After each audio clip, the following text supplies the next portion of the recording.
মুহূর্তে আছি পূর্ব মেদিনীপুরের পুশাক গ্রামে এবং গ্রামের যে ছবি, এই ছবি শুধু এই গ্রামের নয়, বিস্তীর্ণ জায়গা এই রকমই জলমগ্ন এবং চাষের জমি থেকে শুরু করে বাড়িঘরদোর সব কিছুই আজকে কার্যত জলের তলায় চলে গেছে। এবং এই যে রাস্তা, সেই রাস্তার ওপর দাঁড়িয়ে আছি। রাস্তার আমার ঠিক বাঁ দিকে হচ্ছে ধান ক্ষেত, মাঠ, চাষের জমি। সেই চাষের জমি কোথাও গিয়ে জলের তলায় চলে গেছে এবং এই যে ছবি সত্যি ভয় ধরাচ্ছে এখানকার সাধারণ মানুষকে।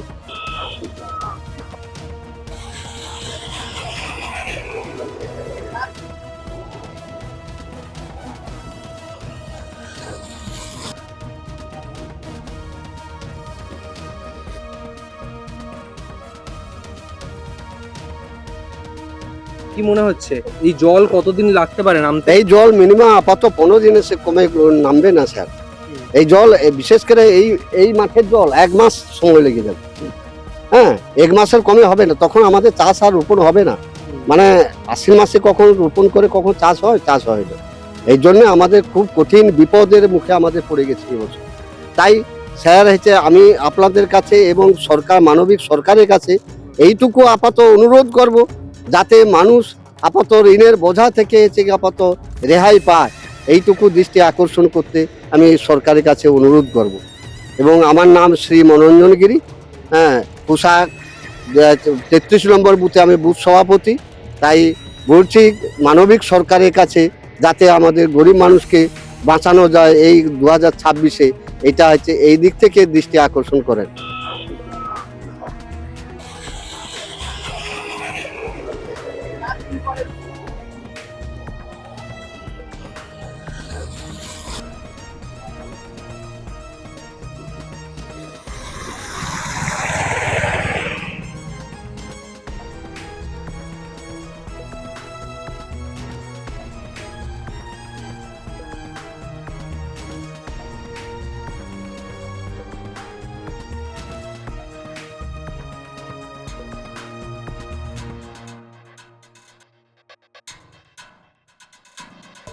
আপনার পুজো পৌঁছে যাক বিশ্বের দরবারে।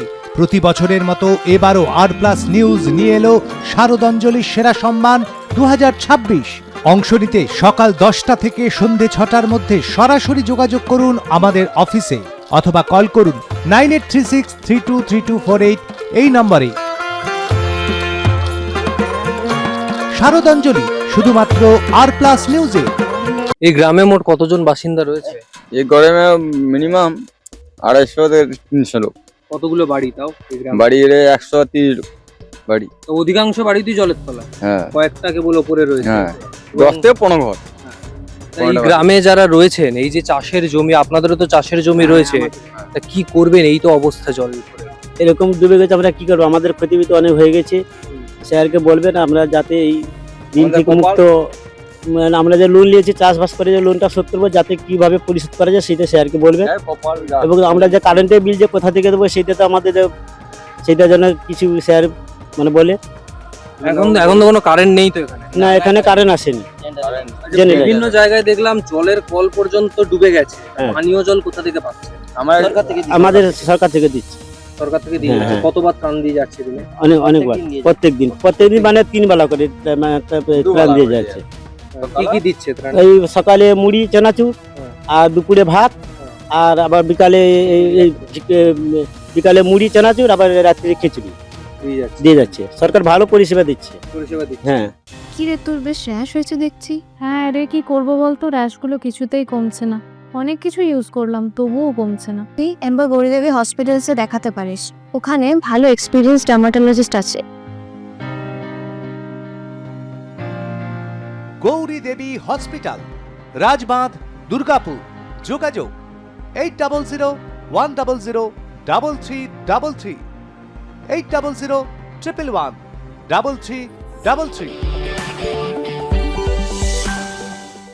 এই যে বাড়ি ঘরদোর যেভাবে ক্ষতিগ্রস্ত হলো, অনেক জায়গায় তো বাড়ি ভেঙেও পড়েছে, তা সেই বিষয়ে এখন কি ভাবছেন আপনারা? কি বলবো আর, আপনারা ভাবেন, স্যারকে বলবেন, স্যার তার ভাবনা চিন্তা করে স্যার বলবে পাকা বাড়ি দিবে।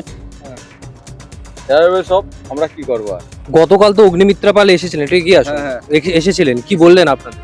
বলেন কিছু অসুবিধা নেই, আমরা যতদিন আছে সরকার ততদিন আমরা সুযোগ সুবিধা পাওয়া যাবে এই কথা বলে গিয়েছিলেন।